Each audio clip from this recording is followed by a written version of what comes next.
Welcome everybody to episode 6 of Orlando Out of Context. I'm Brian. I'm Stephanie. And please make sure that you follow us on Instagram at Orlando Out of Context and visit us at orlandooutofcontext.com. Listen and subscribe on Apple Podcast app, Google Play Music, SoundCloud, YouTube, and now we're on Spotify as well. So today we're going to talk about what's been going on with us for the last few weeks, because we did talk about Dua Lipa. Then I was vacationing with my family on Anna Maria Island, which is not too far. It's about a 2-hour drive. It's just south of St. Petersburg. And then Stephanie had family visiting as well. So we're going to talk about those things. We're going to talk about SunRail updates, which is interesting because this is something that Stephanie has on here that I was not aware about. And I think we'll probably mix in a few other things potentially as well. But stay tuned all the way through. Get all the information, all the deets. So let's talk about Dua Lipa and our experience. Such a good concert. Yeah, it was a really good concert. It was a really nice concert. We had a great spot too. Yeah, we had a came good super spot. late because we didn't want the fuckhoolery of the waiting in the line. And we just were able to sneak in on the second floor, like close to the stage on the side. And it was nice. Yeah, and nobody pushing. Yeah, I was afraid that there was going to be a nice viewpoint. I was afraid that there was going to be lots of pushing. Yeah, but I feel that there wasn't a lot of pushing at all, and I give kudos to House of Blues because we were standing in a location where the people who reserve the, what do they call it? The luge seating? The luge. Something that's called the luge. Basically, it is a section. So we got the details from the bouncer that was basically policing this area. And we knew about this area, but it doesn't show up on like Ticketmaster for sales. Like when we went to buy our tickets, all it was general admission. But he told us that, you can purchase to sit in these seats. So basically that way you could just do whatever you wanted, and then the minute the show starts, they let you in and you go sit in your seat. So when we're going in the future, we got to look into how to get those seats, because definitely half of them were empty.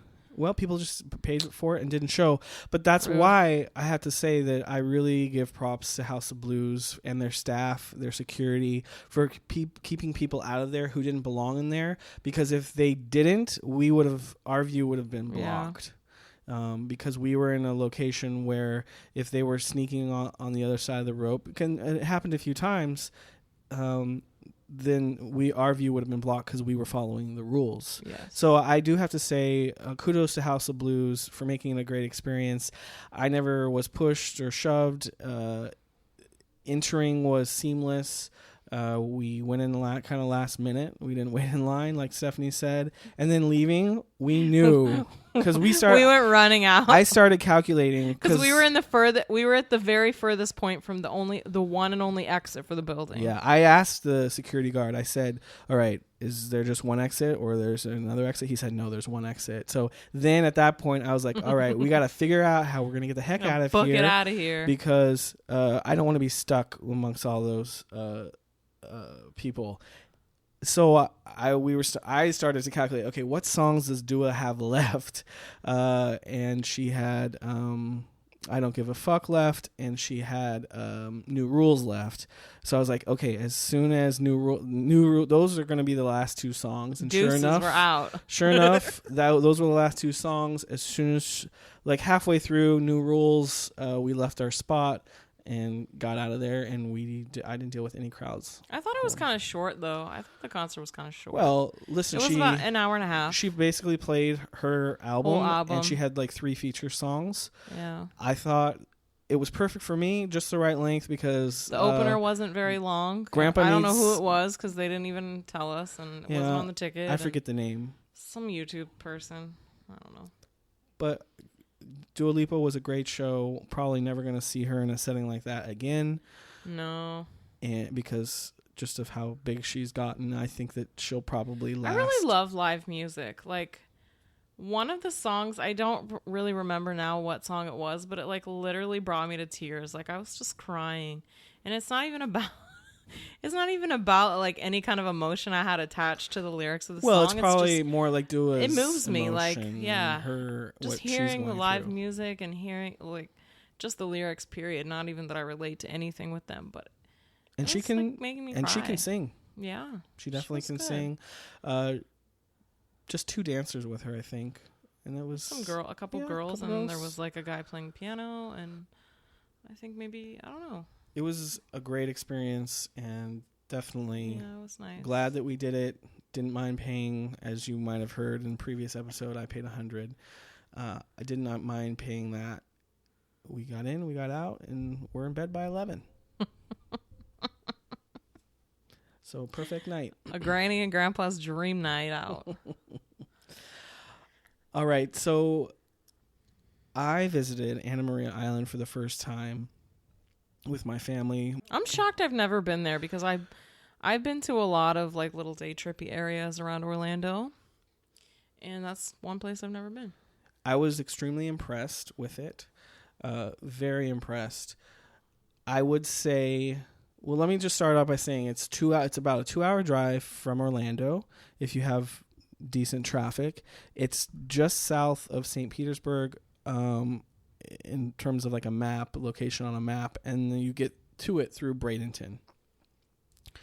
I thought it was an easy drive because you're on I-4, and then you go up, I think, on, was it 75, I think?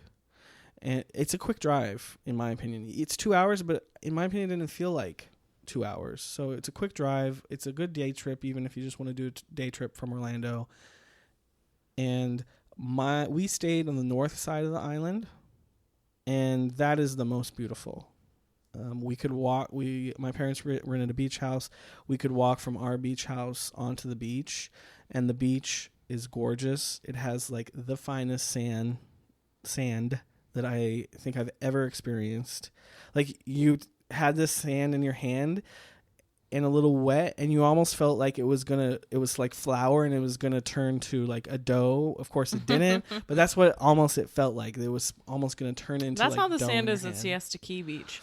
It's like flour. Which is Siesta Key. And then it doesn't get hot. You know, sometimes you walk on the beach and you're like burning your feet. That the sand there at Siesta Key, it stays cool. I wonder if it's similar. Yeah, well, they're not far from each other Yeah. because Siesta Key is just a little bit south of Anna Maria. And for me, the northern tip was the nicest. It's just beautiful. The water is clear in some spots, so you can see the sand below the water, and beautiful blue color. I thought it was great. There were 2 restaurants that we went to. We went to the Sandbar, and then we went to the Beach House. Both of them owned by the same company. But you know how you go to some of these beach towns in Florida, and they do have these restaurants on the beach, but they're just kind of like dumpy, and and kind the of like food is mediocre and like bar grill type. Yeah, food. Exactly. This was definitely not that. Very, very well done, and both beautiful inside, and you could literally walk onto the beach from the restaurant. It was gorgeous. Like you had said, I can't believe that I had never been there before. And when I was talking to people about, I'm going to Anna Maria, everyone was saying, oh, you're going to love it. It's great. And my expectations were met. The thing that I would say is there's not many hotels. So basically, you're either looking at staying at like a motel-ish type place, or a beach rental, or house. you're staying at a beach house or a condo. How was the weather? I know you were concerned about, because we've been having some crappy weather here in Orlando. Yeah, no, the weather was fine. It was sunny for the most part. I don't think it didn't really rain. So did you have to bust out the Switch? We did bust it out, the Nintendo Switch one night, but it was because it was nighttime and we just busted it out and played some Mario Kart. But no, we weren't stuck inside, which is good. But I highly recommend it. It's beautiful. And there were some good waves, because my thing with the Gulf Coast is sometimes the waves just, it feels like you're at like a lake. And I Yeah, don't they really just like that. barely We might have talked about that swoosh up. before, but the Was waves. anyone doing water sports? There was boating happening, and people were like bodyboarding type thing, but no major. Like you couldn't surf. Like the waves weren't big enough to surf. I want to try paddleboarding. Yeah, and there was paddleboarding happening and canoeing. So people had that on the beach and were going out from the beach to do both of those things. Definitely highly recommend it. We did go to a donut place. All right, so this donut place that we went to is called the Donut Experiment, and it's a chain. I think they even had a sign that said something like "Open your own franchise." So of course they're Ask for details. Yeah, they're wanting the tourists to get a franchise. But it was good. It was the donuts were like. It was like Cake the cake, donuts. like yeah, they were cake donuts, which I liked. They were very good. So this place kind of, it's on that trend of all these places like designed like Chipotle, you know, like we have Blaze Pizza now. Blaze. That's kind of like, well, really, I guess Subway started it, right? Yeah. Build your own thing down the line. This works a little bit differently. So they give you a sheet of paper. And on that sheet of paper is a grid, and you pick one icing and then one topping. And then there are some donuts that come just one way. And so we got a few. The donuts that I picked was strawberry icing with rainbow sprinkles. That was their special icing of the day, was strawberry. That was good. I got the key lime. The key lime was really good. And then the daily special, I forget what the daily special was. I think it was s'mores. Yes, it was s'mores, which was really, all of them were really good. There was one though that I would pass up next time, which was my mom did order it for us. It was sriracha. So it was a cake donut. I'm not sure what the icing. What is up with places putting sriracha is the thing in desserts? Like, it doesn't belong in desserts. So it was the cake donut. I'm not sure what icing, and then it had peanuts, and then some kind of drizzle. It had some kind of drizzle of sriracha. So You took a bite of it? I took a bite of it. No good? I wouldn't. I mean, it was what it was supposed to be. Yeah. So if you really were a sriracha fan, that's your thing. Then what I was also impressed with was their iced coffee. So that was really good. It was basic iced coffee. He asked us, did you want sugar and cream? Mm-hmm. And my mom on hers said, well, can you just hold the sugar? And he said, well, actually, the sugar and cream is like, it's pre-mixed. It's the way we do it. It's the way they pour it. Now, if she wanted cream and sugar the way she wanted it, they had that for her. They would have just handed her the plain. But they have this pre-mixed cream and sugar that they put into it. And I got it I wonder if that's what makes it so good. It was so good. And my mom was like, okay, yeah, I'll have it that way too. It was worth it. It was very good. It was not too sweet. It was just right. It was awesome. So I definitely recommend, if you're, even if you're just going for the day, head over to make that your first stop in the morning. The donut load up experience. On your donuts and your iced coffee. Just a lot of places. I notice when I go on beach trips, like, it's just not a lot. It's just like miles and miles of rundown hotels. This is not what Anna Maria was. And like no restaurants, or just like these little hotel restaurants. That was not what Anna Maria was to me at all. Now, there were no hotels, I would say that. Like I mentioned, like pretty much you're looking at motels. But there were some nice restaurants, and the houses were nice. You could tell that a lot of them had been redone. And I wonder if we should check out the Airbnb for Anna Maria. Definitely. And there was some new construction as well. So, and that I saw several homes being built or having an extensive remodeling. So very nice. I do recommend the north side of the island, mainly for the beach. And it just seems a little bit nicer on the north side. There was also this other place where I had a mimosa smoothie at Ginny's and Jane E's cafe and gift store. It was cute. It was a very eclectic inside. It was pretty big. It was bigger than I was expecting. So they had it to little be. like gifts and stuff, like books, jewelry. Yeah, exactly. It's kind of like they might even have like different vendors set up in different areas of the store, and then they I would say like maybe half of the store is that, and then the rest is tables and chairs, and you it's counter service, so you order the counter. I didn't try their food, but the mimosa smoothie was there alcohol tasty. in it? Yeah, there was alcohol in it. I did notice though on the island and the beaches don't it's illegal to have alcohol. Altogether? Altogether. Because, usually the rule is just as long as you don't have a glass cup. As long as you don't have it in glass, that it's okay. Altogether. Which I'm sure that people say. Obviously people are not Yeah, I'm sure people by that. say Who goes F to the that. beach and doesn't drink alcohol? Right. So I'm sure that people, take their flasks or their...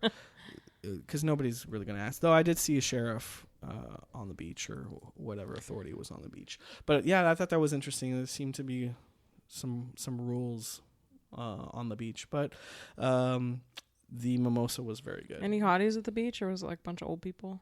No, it was a mixed crowd. It was lots of, it was family. It wasn't a lot of old. It was very mixed. It was very nice. Was it Camden's first beach trip?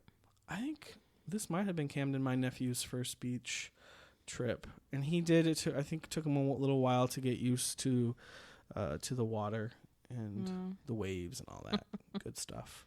But it was fun. And it was just a nice, relaxing time. I highly recommend to go, even if it's just for a day trip. But if not a day trip, I would, tell you, look into a rental. If you can, stay on the northern side of the island. That's just my personal opinion.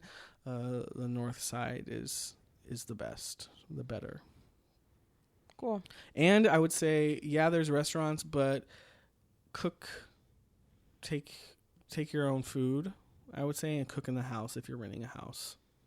Or expect to do a lot. I think that's kind of some of the beach experience when you go on a beach vacation is kind of, packing your own stuff, your lunches, your snacks for the beach. So you can just we left straight spend the day there. For the beach, we left straight from Magic Kingdom, basically. So I didn't bring any like perishables really. But I would say if I was to do it again, I would say I would leave with perishables. Like I would hit up Sam's or whatever I needed to beforehand to get stuff. Did your house have a barbecue grill? Yes, it did. And a pool. That would have been fun. Yeah, and it had a pool. You could have ate by the pool. We did eat by the pool. It was a lot of fun. I definitely recommend, even just like I said, just a day trip. So how was your family visit? It was good. My family is like obsessed with Disney, and they came for my sister's birthday. She was celebrating her 21st birthday.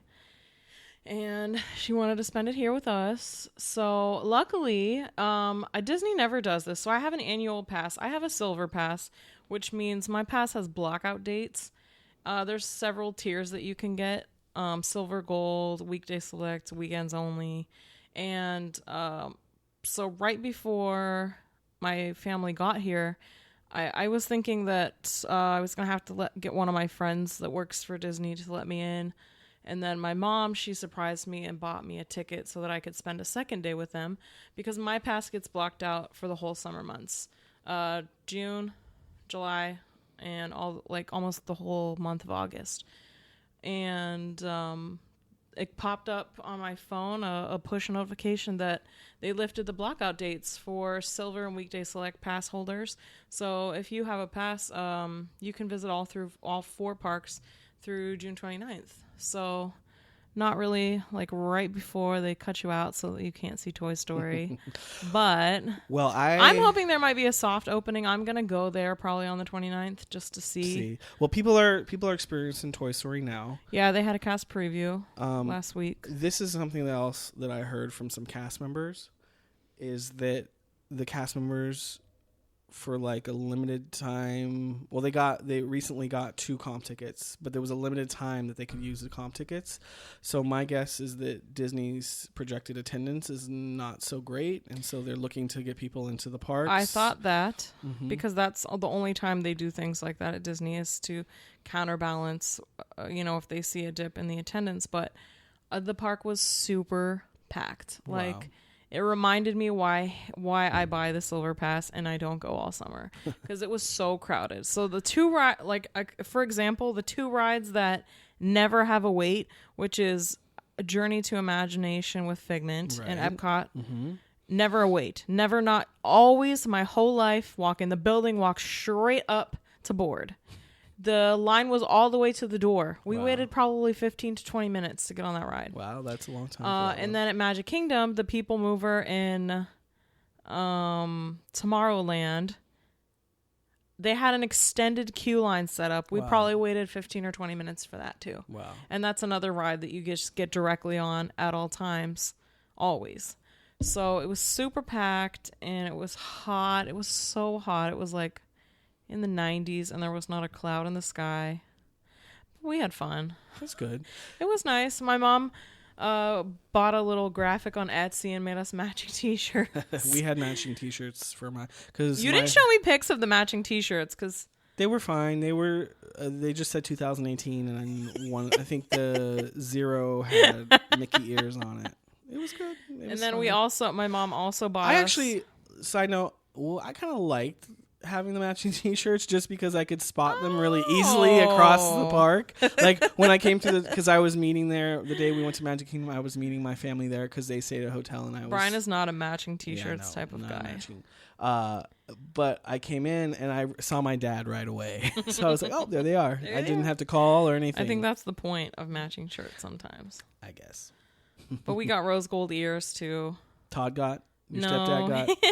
He didn't. He just wore a basic Mickey shirt. He didn't even wear a matching shirt. Good. He's still being a good sport though. So, but so we had fun, and then we went to a place that we liked that my mom always wants to go when she comes to town is in Dr. Phillips. They have it's called MC Nail Spa, and it's like, I don't know how to explain it. It's like an elevated nail salon. So when you go in, they have elevated as in it's nicer. It's a little bit nicer of an experience, but it's not like a full service spa. Got it. So you can go in and they have like the front room is just for nails if you're getting your nails done. And then if you are getting any kind of massage or pedicure, you walk over this little bridge in front of a waterfall. It sounds really pretty. And then you go into this back room and it's dark. It's like dark. There's like some candles. Okay. It's just to relax you. The music is nice. It's like spa music. And they have like these chairs, these special chairs. They're not like the regular pedicure chair. It's like a recliner. But then there's like a little bench that goes over top of the water that you put your feet in. Okay. So basically you sit down on that bench, you put your feet in the water, and you let them soak. And while you're soaking, the masseuse will give you like a 20-minute shoulder massage. And then they stand you up, they spin you around, sit you in the seat, you pick your feet up, and then they slide the bench over the water. Okay.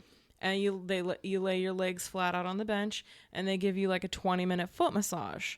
And then after that, then they go ahead and cream your feet and file and cut the cuticles. So what's the cost on that? $50. Okay. Which is great because like a regular, like say you go to any regular nails, like basic nail salon in a strip mall, you're going to pay $25, $30 for a pedicure. Might as well pay the extra. So you might as well pay the extra to get the service. The 30 minutes of massage. I mean, it's so nice. And generally, so this place also has massage rooms where you can get an hour-long full body. Mm-hmm. And you go in the room and they shut the curtains and, you know, you have privacy. So the people that are certified to do massage and that do those services, they will be the ones to do the shoulder, give you the shoulder and the foot massage. Wow. And then another person comes in. So it's not the technician. It's not the technician. No. Then the nail tech will come in after they're done and give you your pedicure. And then that's a nice way. That's how I met a really nice lady that I liked that was giving me massages I have really bad TMJ. So she massaged me once and I told her, can you just not focus on my shoulders, but focus on my mouth. And She massaged your mouth? yeah, she massaged my jawline, the back up to the back of my neck, and it was amazing. And she was like, "Well, why don't you should here's my card. Come in for a full hour. We'll do a full hour, and I can do a lot more for you." So, it's a way to sample people.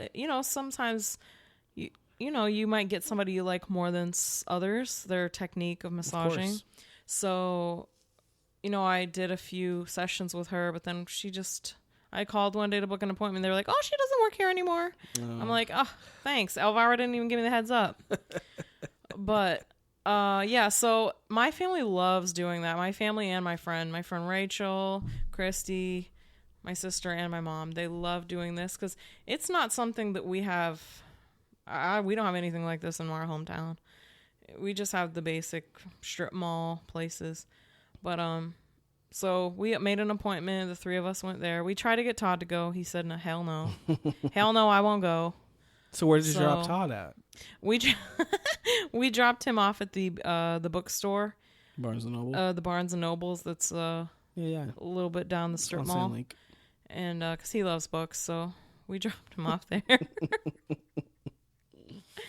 And he pissed around for a little bit while we got our pedicures. So, yeah, we just did the Disney thing, and I had to work most of the time they were here. I only got, 3 days off, so. But we had a good time. It was nice. The weather was so hot. Oh, I haven't been to Disney in the summer in a very, very long time. Because once I stopped working at Disney, I said never again. Right. If I live here, I'm going to choose when I get to experience Disney. And that's going to be in the months where it's cooler and less crowded. Well, some people come here and they ask, how do you deal with the heat? When I say, well, you get used to it. Just like you deal with the snow. You don't go outside. You just stay in your house. That's exactly right. But I think your body adjusts to some extent. Yeah. But also, up north, you have the winter and you don't go outside as much. Well, here, in Orlando, we don't go outside as much in the summer. I definitely can tell a difference when you go to the beach in the summer. The temperature is definitely different. It's much nicer and cooler. So you're either at the pool, in the AC, or headed to the beach. It's that time of year to do everything we can to stay cool. Well, what I did want to talk about was some SunRail updates because I love the train. May 1st, 2014, SunRail opened here in Orlando. And they just opened phase 1, and then they promised a phase 2 to be opened this year, and which is so starting Monday, July 30th, it's going to be 4 new stations are going to be opened: Meadowwoods and in Orange County, and then in Osceola County we have a stop at Tupperware, downtown Kissimmee, and Poinciana. So that's extending the current rail 17 additional miles to the already existing 32 miles. And this is like a commuter train that basically you can park at the station, and some people will park and then take it into the city, and then from there you could walk to your job or whatever. I'm waiting for the weekend hours to come up. They still have, it says on their website, so you're going to go ahead and, if you do use this or are interested in using it, go ahead and refer to their website because there's a lot of stipulations. I don't want to read it all. But you can go to the sunrail.com. But they're going to be, it says that they're extending hours. They're adding more trips per day. But I still don't think they're doing weekends. I don't know if they're going to be working on that or not. But so the one time I did ride this was that first week that it opened. So I'm a big train dork. I don't think I really talked about that yet. I used to work on the train at Disney, and that's when I fell in love with trains. And I remember when it opened, I drug you and Dev to the station, and you wouldn't get on because BK doesn't do public transportation. Well, at the time I probably didn't, but there was probably a better reason of why are we going to go. So basically I just stood there like a big dork and just stared at the train and drooled all over it, and we watched it pull out, and then we left. And then maybe a week later, the opening week, my friend Rachel came, and I was like, we're going to ride the train. Let's go. Let's just park and ride it. Just to ride it. So when it opened, there were quite a few accidents, like a lot of accidents for that first month or so, because people in Orlando just They weren't used they to a train weren't going used through to a town. train, and I don't know why, but they just thought it would be okay to drive around the arm once the arm comes down. They think if the train isn't immediately coming, oh, let me just go around the arm because I can't wait here for 5 seconds, because the train is literally like 3 cars long. It's not long at all. It takes literally like 2 minutes to pass once it gets to your point. So when we rode it, we were involved in an accident. So we hit a car because a car was trying to go around. So we ended up having to sit there for like an hour while the police came and like figured everything out. But that was my one and only experience with the SunRail. I never rode it again. I mean, I would like to. I just don't really have a reason to, because I don't really have a reason. But I would love to. I think that we should... We talked about riding it to like the farmer's market, or we talked about riding it to Winter Park, because it stops in Winter Park right there in the main area. It stops at a perfect place. That's why I would really wish that they would get the weekend hours together, and hopefully eventually at some point there will be the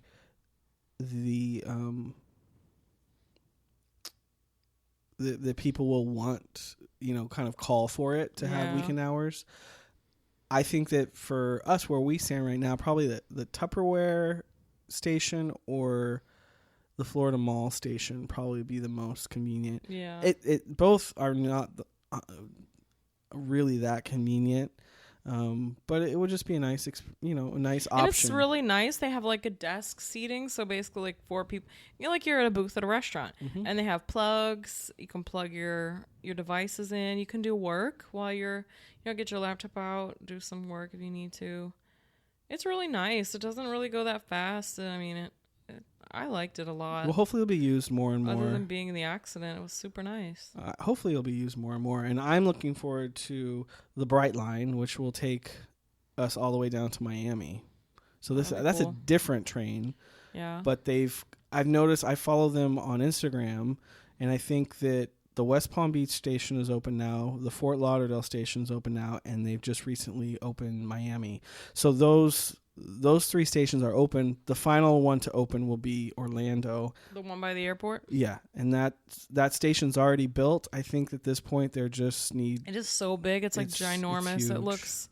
It's I just wonder what's going on in there, because, I mean, well, they're just what do you really need that big of a building for? Well, they have parking. I mean, all their stations, from what I've seen on Instagram, are very nice. Very grandiose. Very nice. Yeah, beautiful. So but I think it's going to be another 2 or 3 years before we even get that train going from Orlando. But I'm looking forward to that, because I don't really like the drive to Miami. I would much rather, if it's possible, get on a train and just sit, work on things that I need to work on. For the different things that we do, and not listen to music or take a nap. Not have to drive. And not have to drive. Yeah, the Miami. And then just take Ubers once you get to Miami. Yeah, the drive from here to Miami is boring. It's nothing to look at, flat, boring. Very boring. So. But yeah, that's kind of some of the train news. I think that when we get to that final place, it'll be exciting, and hopefully SunRail will continue to grow. I mean, I think it kind of, in some ways, has been looked at as kind of like a joke, like it's a SunRail, but hopefully with the added stations. I think for all the money that they've invested in it, I think that it could be better utilized. Honestly, I mean, it's really nice. It's really nice, and especially with the I-4 project, getting any amount of vehicles off I-4, is a good idea. The more people that can commute on the train, the better. And it stops right downtown. So if you have a job downtown. And I noticed that, so in Orlando, we have these bike stations, like a lot of big cities, where you can rent bikes. So if you wanted to, you could ride the train, and then right beside the station, they have the bike station. You could and there's other stations throughout the city, so you can buy from one place, return to another. So you could essentially bike, like I would really like to take the SunRail, get a bike, and then go to Lake Eola for the farmer's market, and then ride the bike around Lake Eola. Definitely. That's something I want to do probably after the summer is done. Yeah. Not the best time to ride a bike right now. No, but they're all good resources to have for city life. I know Orlando isn't like the biggest city, but it's getting there. It's making strides with these type of things. Well, thanks so much for listening, guys. We will see you next time. Follow us on Instagram at Orlando Out of Context. Visit us at orlandooutofcontext.com. Listen and subscribe on the Apple Podcast app, Google Play Music, SoundCloud, YouTube, and Spotify. All right, we'll see you all next time. Bye. Bye.